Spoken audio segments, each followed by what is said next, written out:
সিপাহী বিদ্রোহের বীর শহীদদের স্মরণ শ্রীভূমিতে।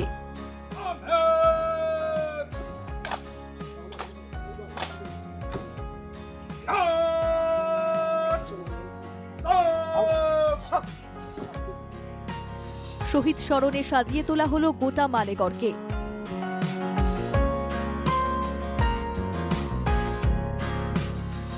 জেলা প্রশাসন ও বিএসএফ এর যৌথ উদ্যোগে শহীদ স্মরণ।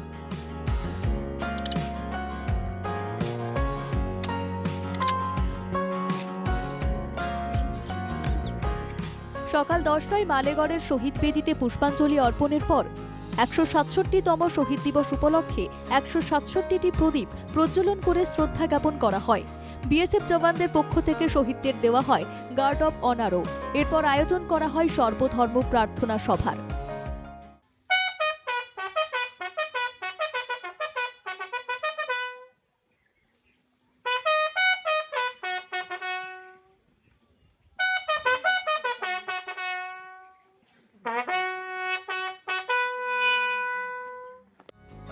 জেলা প্রশাসন বিএসএফ ছাড়াও শহীদ দিবস উদযাপনের যৌথ আয়োজক হিসেবে ছিল স্বেচ্ছাসেবী সংগঠন পাটকাই ট্রাকার্স, বরাক উপত্যকা বঙ্গ সাহিত্য সংস্কৃতি সম্মেলনের শ্রীভূমি শাখার সদস্যরাও।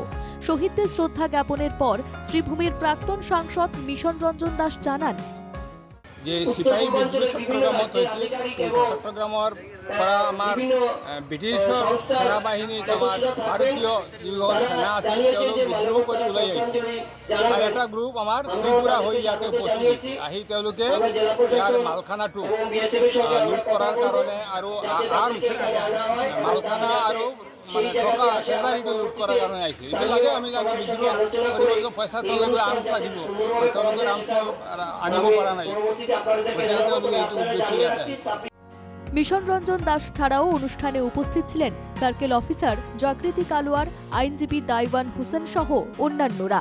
সিপাহী বিদ্রোহের ইতিহাস ও মালেগড়ের ভূমিকা নিয়ে বিস্তারিত আলোচনা হয় সভায়। আলোচনা সভার আগে আয়োজন করা হয় এক সাংস্কৃতিক অনুষ্ঠানেরও। পাশাপাশি চোখে পড়ার মতো ছিল বিএসএফ জওয়ানদের অস্ত্র প্রদর্শনী। উল্লেখ্য, সিপাহী বিদ্রোহের স্মরণে প্রতি বছর 18ই ডিসেম্বর শহীদ দিবস পালন করা হয় মালেগড়ে। এবারও তার অন্যথা হয়নি।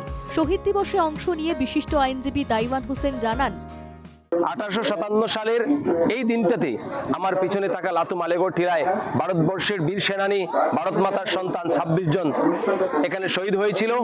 তার পূর্বের ইতিহাসটা হচ্ছে 34 নম্বর চিটাগাং যে যে ক্যাম্প ছিল, ইনফ্যান্ট্রি ক্যাম্প ব্রিটিশের, সেখানে ভারতবর্ষের সেনানীরা সিপাহী বিদ্রোহের সূচনা করেছিল। সেখানে তারা ব্রিটিশের ক্যাম্পকে আগুন লাগিয়েছিল, সেখানকার অস্ত্রাগার লুণ্ঠন করেছিল। সেই অস্ত্রাগার লুণ্ঠন করে তারা সেখানে আগুন জ্বালিয়ে তারা চিটাগাং থেকে সুদূর ত্রিপুরার পাহাড় হয়ে সিলেটের পাহাড় হয়ে এই অঞ্চল লাতু অঞ্চলে এসে উপস্থিত হয়েছিল। শ্রীভূমি থেকে সুস্মিতা দাসের রিপোর্ট, এনকেটিভি বাংলা।